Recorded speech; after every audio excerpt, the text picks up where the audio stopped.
The cathedral bells of Notre Dame rang out across medieval Paris as dawn broke on what should have been the most joyous day in the life of a young queen, but the crimson stain spreading across silk wedding sheets told a different story, one of political betrayal, sexual violence, and royal murder that would shake the foundations of European monarchy. Candles still flickered in the bridal chamber where hours earlier, celebration had turned to horror, love had transformed into weapon, and a wedding night had become an execution disguised as consummation. This wasn't just marital tragedy. This wasn't even simple domestic violence. In the treacherous world of medieval politics, marriage beds had become battlefields where dynasties were destroyed with daggers hidden beneath wedding veils, where virgin queens became victims of calculated murder, and where the most sacred of human unions was transformed into the perfect cover for political assassination. From the poisoned chalices that masqueraded as wedding toasts to the hired assassins who posed as wedding guests, we're about to explore the most shocking royal wedding night murders in history, crimes so audacious and brutal that they redefined the very meaning of "till death do us part." These weren't crimes of passion but calculated executions that used the intimacy of the marriage chamber to eliminate political threats while maintaining the fiction of tragic accident. Before we lift the blood-stained veils that concealed these royal murders, hit subscribe so you don't miss our next journey into history's most shocking betrayals.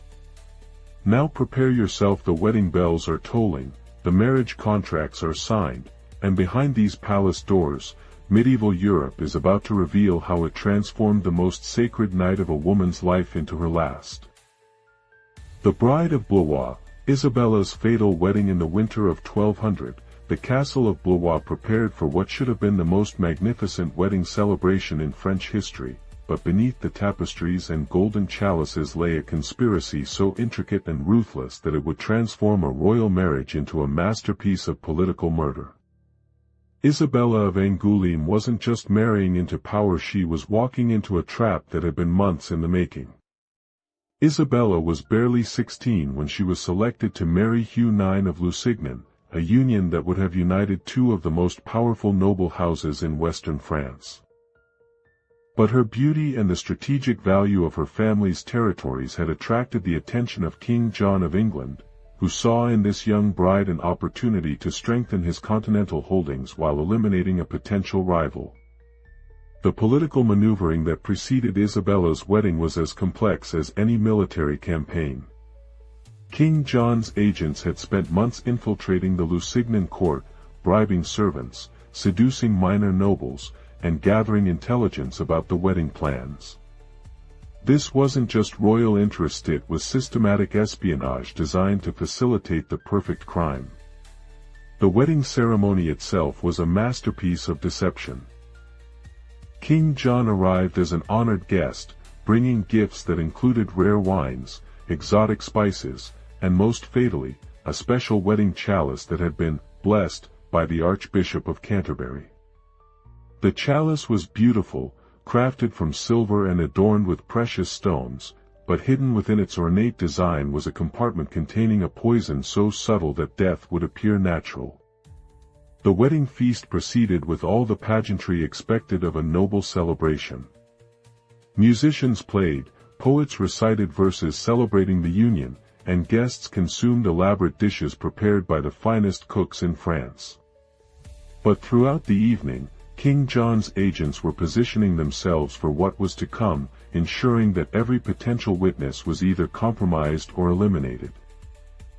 The transition to the bridal chamber was conducted with traditional ceremony. Isabella was escorted by her ladies-in-waiting, who helped her prepare for her wedding night with rituals that had been practiced for generations. But among these trusted servants were women who had been bought by English gold, their loyalty purchased with promises of wealth and position. The actual murder was carried out with surgical precision. As Isabella prepared for bed, she was offered a final toast from the Blessed Calicia tradition that was supposed to ensure fertility and happiness in marriage.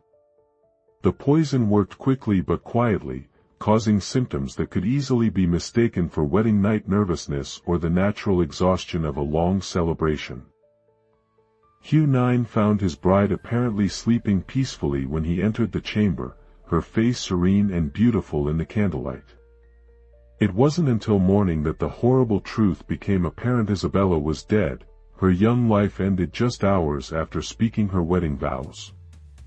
The official cause of death was listed as sudden fever, a convenient explanation that avoided uncomfortable questions. The political aftermath of Isabella's death was swift and decisive. King John immediately offered himself as a replacement husband for the grieving widower, bringing with him a dowry that included significant territorial concessions and military support. The marriage alliance that should have strengthened the Lusignan family instead delivered them into English control. The investigation into Isabella's death was perfunctory and deliberately incomplete. The few servants who might have provided inconvenient testimony disappeared or died under mysterious circumstances, while the physical evidence including the poison chalice was quickly removed from the scene and destroyed. The psychological impact on Hugh IX was devastating and permanent. He never fully recovered from the trauma of losing his bride on their wedding night, and his subsequent marriage to an English noblewoman was marked by depression and paranoia that affected his ability to rule effectively. The broader implications of Isabella's murder extended throughout the French nobility, creating a climate of fear and suspicion that affected marriage negotiations for generations. Noble families began employing food tasters at wedding feasts and hiring guards to protect bridal chambers, transforming joyous celebrations into armed camps. The documentation of Isabella's case was deliberately obscured, but fragments of evidence survived in private letters and diplomatic correspondence that reveal the true scope of the conspiracy. These records show that her murder was not an isolated incident but part of a broader campaign of political assassination that King John used to consolidate his continental holdings. The Venetian tragedy. Caterina's poisoned vows. The palazzos of Venice gleamed like jewels in the Mediterranean sun as the city prepared for the wedding of Caterina Cornaro to James II of Cyprus in 1472. But beneath the celebration's golden facade lay a web of commercial rivalry and political intrigue that would transform a diplomatic marriage into a carefully orchestrated execution that shocked even Venice's jaded political elite. Caterina was the daughter of one of Venice's most powerful merchant families, chosen for marriage to the King of Cyprus not for love but for the strategic advantages her union would bring to Venetian trade in the eastern Mediterranean. Her wedding was as much a commercial transaction as a romantic union, with contracts that specified not just dowries but trade concessions and territorial rights. The Genoese merchants who dominated Mediterranean commerce saw Caterina's marriage as a direct threat to their economic interests. Cyprus controlled crucial trade routes between Europe and Asia, and Venetian control of the island would give their rivals an insurmountable advantage in the lucrative spice trade. The decision to eliminate Caterina was made in the counting houses of Genoa months before her wedding day. The assassination plot was financed by a consortium of Genoese trading companies who pooled their resources to hire the most skilled assassins available. These weren't common criminals but professionals who specialized in political murder, men who could kill without leaving evidence and disappear without trace. The wedding celebration in Venice was magnificent even by the standards of the wealthy republic. The ceremony took place in the Doge's palace, with guests including representatives from across Europe who had come to witness the union that would reshape Mediterranean politics. But among the legitimate guests were assassins who had spent months establishing false identities and gaining access to the inner circles of Venetian society. The murder weapon was a wedding gift, a beautiful necklace of pearls and gold that had been crafted by the finest jewelers in Constantinople. Hidden within the ornate clasp was a tiny needle coated with a poison derived from exotic plants imported from the Far East. The poison was designed to work slowly, causing symptoms that would appear hours after the initial exposure. Caterina wore the necklace throughout her wedding day, unaware that each movement was driving the poison needle deeper into her skin. The poison was absorbed gradually through her bloodstream, causing initial symptoms that were mistaken for the excitement and exhaustion of her wedding celebration. The wedding night proceeded normally at first. Katerina and James retired to their bridal chamber in the palace's most luxurious suite, surrounded by the gifts and good wishes of their guests. But as the hours passed, Katerina began to experience the symptoms of poisoning nausea, dizziness, and difficulty breathing that were initially attributed to wedding night nerves. The discovery of Katerina's condition came when her ladies-in-waiting found her unconscious in the early hours of the morning. Palace physicians were summoned immediately, but the poison had done its work too well. Despite their best efforts, Katerina died before dawn. Her young life ended just hours after beginning her reign as Queen of Cyprus. The investigation into Katerina's death was thorough and sophisticated by medieval standards. Venetian authorities understood immediately that this was no natural death, and they employed some of the era's most advanced forensic techniques to uncover the truth. The poisoned necklace was eventually discovered, but by then the assassins had vanished without trace. The political consequences of Katerina's murder were enormous and long-lasting. The marriage alliance between Venice and Cyprus collapsed, leaving the island vulnerable to Ottoman conquest. The Genoese achieved their immediate objective of preventing Venetian dominance, but the instability they created ultimately benefited neither Christian power. The economic impact of the assassination extended throughout the Mediterranean trading system. The uncertainty created by Katerina's murder disrupted trade relationships and commercial agreements that had taken decades to establish, causing financial losses that affected merchants from London to Constantinople. The psychological effect on James II was devastating. He never remarried, and his grief-stricken reign was marked by poor decisions and political instability that weakened Cyprus's ability to resist external threats. The island that should have been strengthened by marriage alliance was instead left vulnerable to conquest. The broader implications for diplomatic marriage negotiations were significant and lasting. The Katerina case demonstrated that even the most carefully planned political unions could be disrupted by commercial interests, leading to increased security measures and more complex marriage contracts that attempted to account for assassination risks. The Scottish betrayal, Margaret's midnight murder. The mists of the Scottish Highlands concealed more than ancient secrets when young Margaret Douglas prepared for her wedding to the Earl of Lennox in 1544. But the clan rivalries and religious conflicts that plagued Scotland had transformed her marriage chamber into a battlefield where Protestant and Catholic factions would settle their differences with daggers hidden beneath wedding gifts. Margaret was the daughter of the Earl of Angus and niece to King Henry VIII of England, making her one of the most politically valuable unmarried women in Britain. Her marriage to Matthew Stewart, Earl of Lennox, was designed to strengthen the Protestant faction in Scotland while providing England with a reliable ally in its ongoing conflicts with Catholic France. The Catholic nobles of Scotland saw Margaret's marriage as a direct threat to their political and religious interests. The union would strengthen Protestant influence at court while providing the English with additional leverage in Scottish affairs. The decision to eliminate Margaret was made by a secret council of Catholic lords who met in the ruins of an abandoned monastery. The assassination plot was remarkably sophisticated for its time, involving multiple layers of deception and backup plans that ensured success regardless of changing circumstances. The conspirators spent months infiltrating the Earl of Lennox's household, bribing servants, and positioning their agents for the perfect opportunity. The wedding ceremony took place in the chapel of Lennox Castle, a fortress that had been in the Stuart family for generations. The setting was both romantic and strategic, providing the security necessary for such an important political union while offering the isolation that the conspirators needed for their plan. The murder method was chosen for its symbolic value as much as its effectiveness.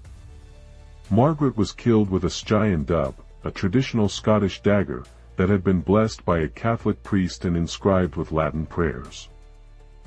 The weapon was hidden in a wedding gift, a beautiful jewelry box that played a haunting melody when opened. The actual assassination took place during the traditional bedding ceremony, when Margaret was alone with her ladies-in-waiting preparing for her wedding night. One of these trusted servants, who had been secretly working for the Catholic conspirators, used the moment of vulnerability to strike with the poisoned dagger. Margaret's death was discovered by her new husband when he entered the bridal chamber to find his bride lying in a pool of blood, the Skjændub still protruding from her chest. The scene was arranged to suggest that Margaret had taken her own life, with a forged suicide note claiming she couldn't bear the shame of her Protestant beliefs. The investigation into Margaret's death was complicated by the religious and political divisions that plagued Scotland. Protestant authorities suspected Catholic involvement, while Catholic nobles claimed the death was either suicide or the result of Protestant infighting. The truth was obscured by competing narratives and destroyed evidence. The political aftermath of Margaret's murder was swift and violent. The Earl of Lennox, driven by grief and rage, launched a campaign of revenge against suspected Catholic conspirators that escalated into open warfare between Protestant and Catholic factions. Scotland descended into a period of religious violence that lasted for years. The international implications of Margaret's assassination affected relations between England, Scotland, and France. King Henry VIII used his niece's murder as justification for increased English intervention in Scottish affairs, while the French provided additional support to Scottish Catholics who were fighting Protestant forces. The psychological impact on the Earl of Lennox was profound and lasting. He never remarried, dedicating his life to hunting down those responsible for his wife's murder. His obsession with revenge consumed him and ultimately led to his own death in a clan battle several years later. The broader consequences for Scottish politics were significant and enduring. Margaret's murder demonstrated the lengths to which religious factions would go to advance their interests, creating a climate of fear and suspicion that affected political relationships for generations. The documentation of Margaret's case survived in clan records and private correspondence that reveal the true scope of the conspiracy. These sources show that her murder was not an isolated incident but part of a broader campaign of political assassination that characterized Scottish politics during this turbulent period. The German Gothic, Kunigund's Chamber of Horrors. The Gothic spires of Nuremberg Cathedral cast long shadows across the cobblestone streets as the Holy Roman Empire prepared for the wedding of Kunigund of Austria to Frederick of Brandenburg in 1491, but beneath the medieval pageantry lay a conspiracy involving imperial succession, religious reform, and commercial rivalry that would transform a royal wedding into a horror story that challenged the very foundations of Christian marriage. Kunigund was the daughter of Emperor Frederick III and sister to the future Maximilian I, making her marriage a crucial element in Habsburg dynastic strategy. Her union with Frederick of Brandenburg was designed to strengthen imperial control over the German states while providing a buffer against French expansion in the west and Ottoman threats in the east. The conspiracy against Kunigund involved a complex alliance of German princes who feared Habsburg dominance, French agents seeking to destabilize the Holy Roman Empire, and Ottoman spies who saw an opportunity to weaken Christian unity. The plot was financed by French gold but executed by German nobles who had their own reasons for wanting the marriage to fail. The wedding celebration in Nuremberg was one of the most magnificent events of the late medieval period. The ceremony combined traditional German customs with imperial protocol, creating a spectacle that demonstrated Habsburg power while celebrating the union of two of the empire's most important noble houses. The murder weapon was a wedding ring, a beautiful piece of jewelry that had been crafted by the finest goldsmiths in Vienna. Hidden within the ring's ornate setting was a tiny mechanism that could inject poison through a nearly invisible needle. The ring was designed to activate when the wearer performed specific hand movements that were part of the traditional wedding ceremony. The assassination was carried out during the wedding feast, when Cunigund raised her hand to accept a toast from her new husband. The poison was delivered through the ring's hidden mechanism, entering her bloodstream through a tiny puncture wound that was invisible to observers. The poison was designed to work slowly, causing symptoms that would appear hours later. Cunigund began to feel ill during the dancing that followed the wedding feast. Her symptoms, nausea, dizziness, and difficulty breathing, were initially attributed to the excitement of her wedding day and the rich food and wine that had been consumed during the celebration. No one suspected that she was dying from poison. The discovery of Cunigund's condition came when she collapsed during the traditional procession to the bridal chamber. Palace physicians were summoned immediately, but medieval medicine was powerless against the exotic poison that was coursing through her veins. Despite their best efforts, Cunigund died before midnight on her wedding day.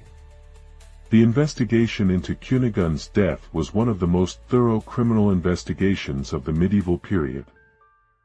Imperial authorities employed techniques that were remarkably advanced for their time, including examination of physical evidence, interrogation of suspects, and analysis of financial records that might reveal the conspiracy's funding sources. The political consequences of Cunigund's murder were enormous and long-lasting. The marriage alliance between the Habsburgs and Brandenburg collapsed, leaving the empire vulnerable to French and Ottoman pressure. The assassination also triggered a series of revenge killings and political purges that destabilized German politics for years. The religious implications of the murder were particularly significant. Cunigund's death was seen by many as divine punishment for the corruption and political manipulation that characterized imperial politics. Reform movements used her murder as evidence of the need for spiritual renewal and political change. The economic impact of the assassination extended throughout the Holy Roman Empire. The uncertainty created by Cunigund's murder disrupted trade relationships and commercial agreements, while the political instability that followed affected everything from currency values to agricultural production. The psychological effect on Frederick of Brandenburg was devastating.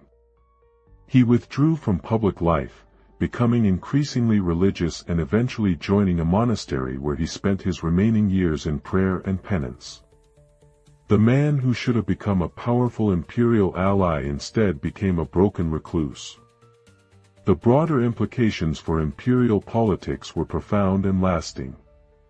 Cunigund's murder demonstrated the vulnerability of even the most powerful noble families to assassination, leading to increased security measures and more complex political arrangements that attempted to account for the constant threat of violence. The documentation of Cunigund's case survived in imperial archives that provide detailed evidence of the conspiracy and its aftermath. These records reveal not just the mechanics of the assassination but also the broader political context that made such extreme measures seem necessary to the conspirators.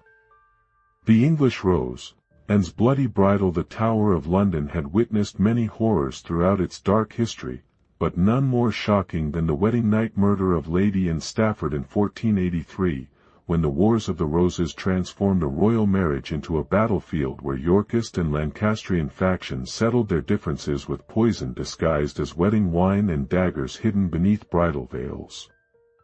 Anne was the daughter of the Duke of Buckingham and one of the most beautiful and intelligent women at the court of Richard III. Her marriage to Sir William Stanley was designed to strengthen Yorkist control over Wales while providing Richard with a reliable ally in his ongoing struggle against Lancastrian pretenders to the throne. The Lancastrian conspiracy against Anne was organized by agents of Henry Tudor, who saw her marriage as a threat to his plans for claiming the English throne. The union would strengthen Yorkist power in Wales, a region that Henry needed to control for his planned invasion of England. The decision to eliminate Anne was made at a secret meeting of Lancastrian exiles in Brittany. The assassination plot was financed by French gold and executed by English nobles who had been secretly working for the Lancastrian cause. The conspirators spent months infiltrating the Yorkist court, establishing false identities, and gaining access to the inner circles of royal society. The wedding ceremony took place in the chapel of the Tower of London, a location chosen for its symbolic significance and practical security. The Tower was the traditional site for royal ceremonies, but it was also a fortress that could be easily controlled and defended against potential threats. The murder method was chosen for its dramatic impact and symbolic value. Anne was killed with a poisoned communion wafer during the wedding mass, a sacrilege that was designed to shock observers while demonstrating the lengths to which the Lancastrian faction would go to achieve their objectives. The poison used was a rare substance imported from Italy, where the art of political assassination had been refined to a deadly science. The poison was tasteless and odorless, designed to work slowly enough that Anne would survive the ceremony but die during her wedding night, creating maximum psychological impact on her new husband and political allies. Anne began to experience symptoms during the wedding feast that followed the ceremony. Her illness was initially attributed to wedding day excitement and the rich food and wine that had been consumed during the celebration. No one suspected that she was dying from one of the most exotic poisons available in medieval Europe. The discovery of Anne's condition came when she collapsed while dancing with her new husband. Palace physicians were summoned immediately, but they were powerless against the sophisticated poison that was destroying her internal organs. Anne died in agony, her wedding dress stained with blood and vomit. The investigation into Anne's death was complicated by the political chaos that followed Richard III's defeat at the Battle of Bosworth Field just months later. Many of the potential witnesses and suspects were killed in the battle or fled the country, making it impossible to uncover the full truth about the conspiracy. The political consequences of Anne's murder were significant but overshadowed by the larger events of the Wars of the Roses. Her death weakened Yorkist control over Wales and contributed to the political instability that ultimately led to Richard III's downfall and Henry Tudor's victory. The psychological impact on Sir William Stanley was profound and lasting.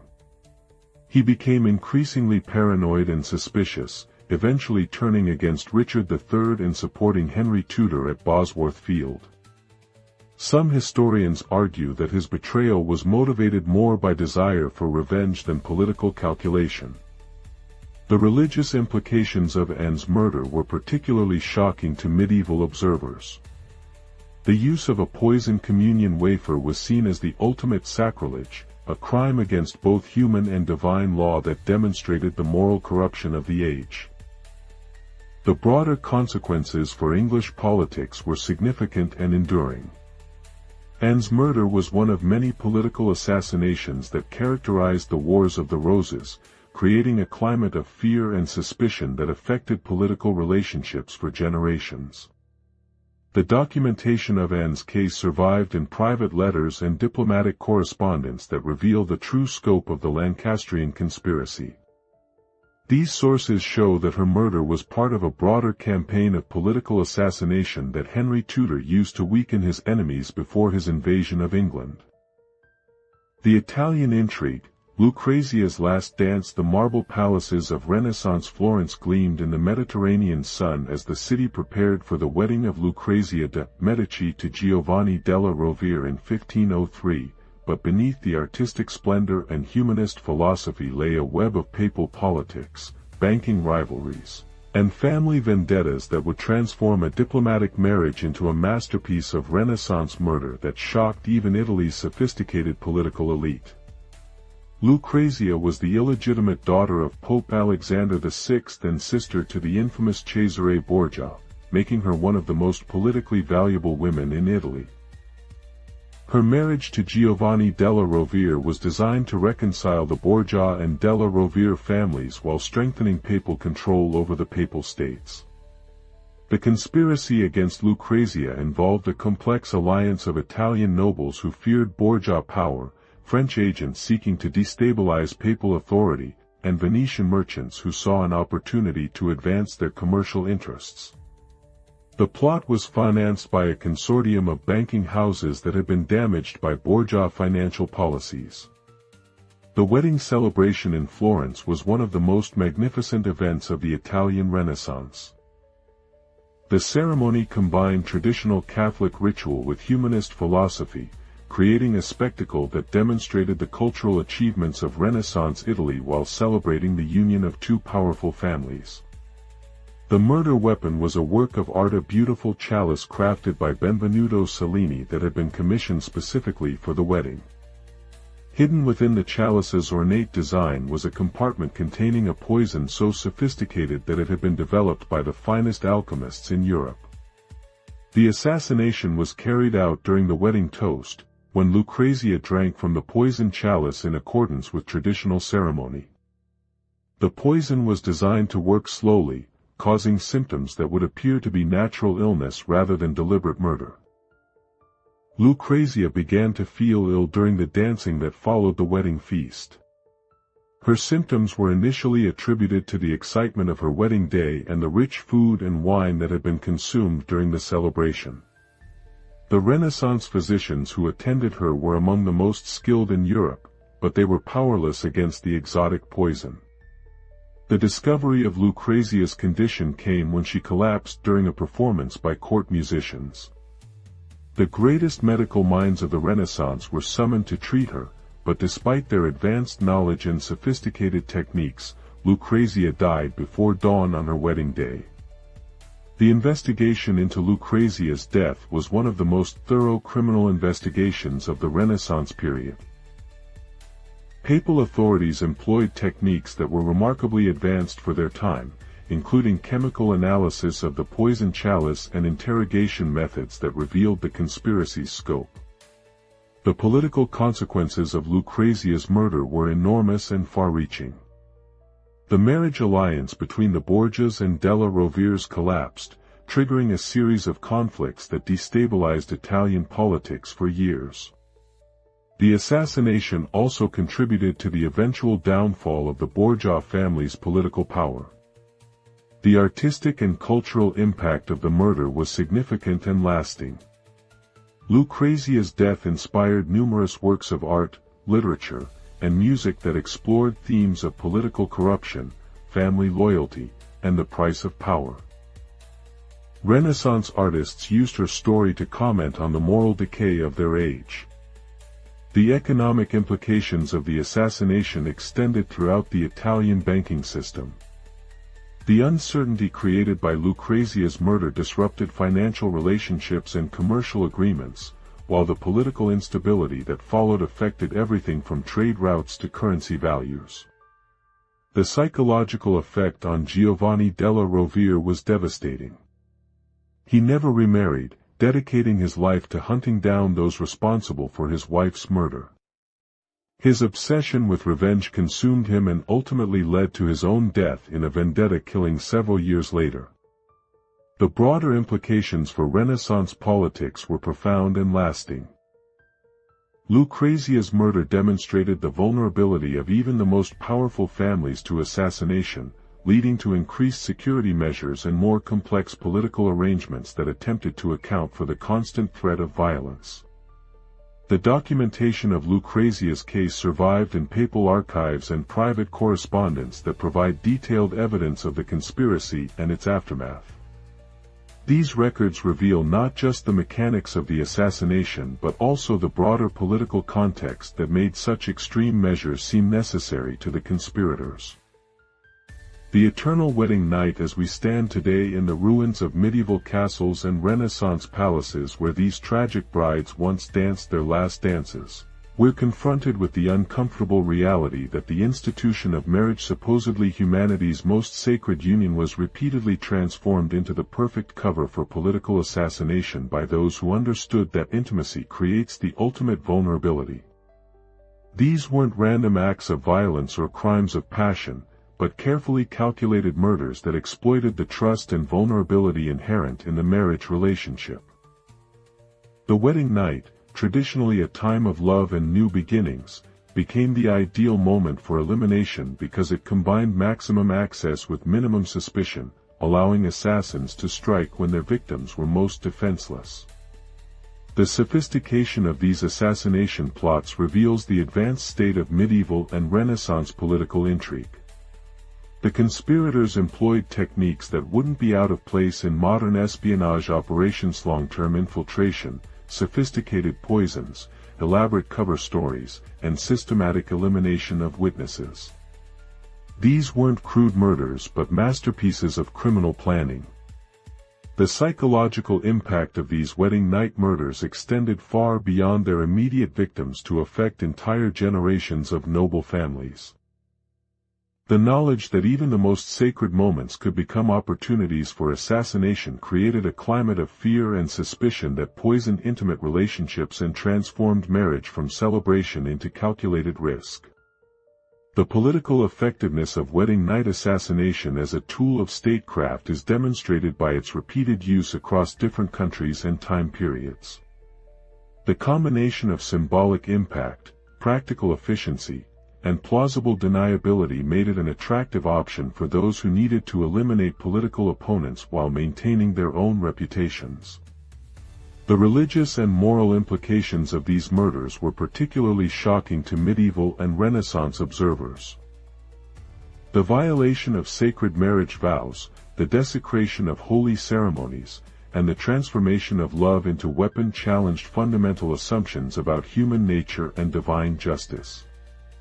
The economic consequences of these assassinations extended throughout European society.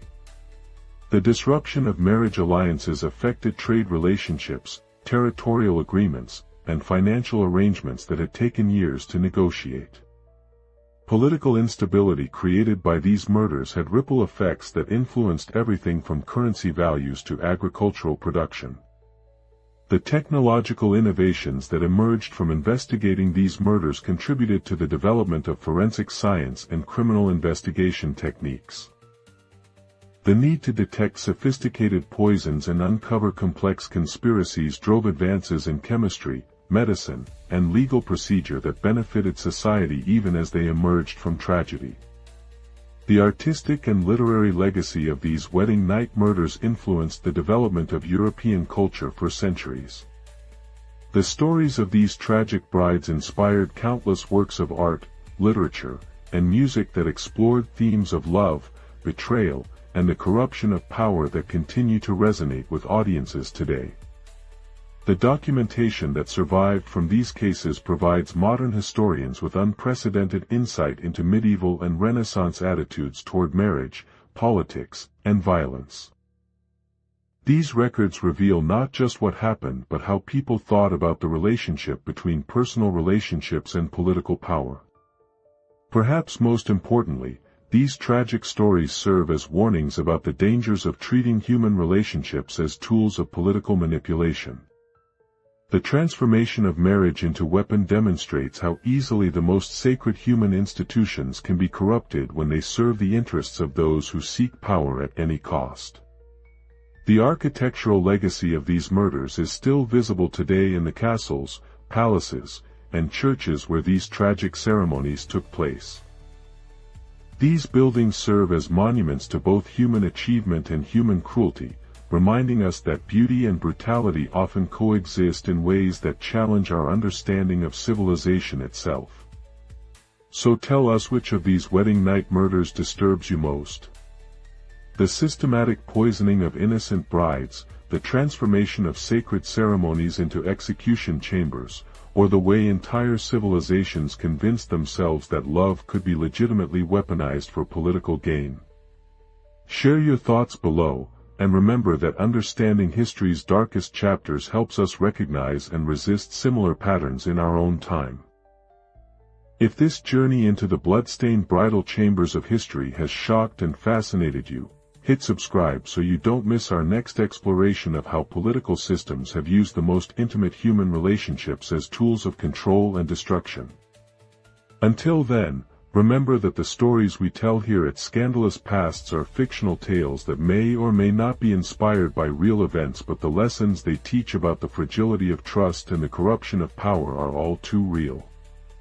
The wedding bells that once rang out across medieval Europe have long since fallen silent, but their echoes still remind us that even the most sacred human institutions are vulnerable to those who would exploit them for political gain. In the empty chambers where brides once prepared for nights that became their last, we hear not just the ghosts of ancient tragedy but the eternal warning that power corrupts everything it touches, even love itself.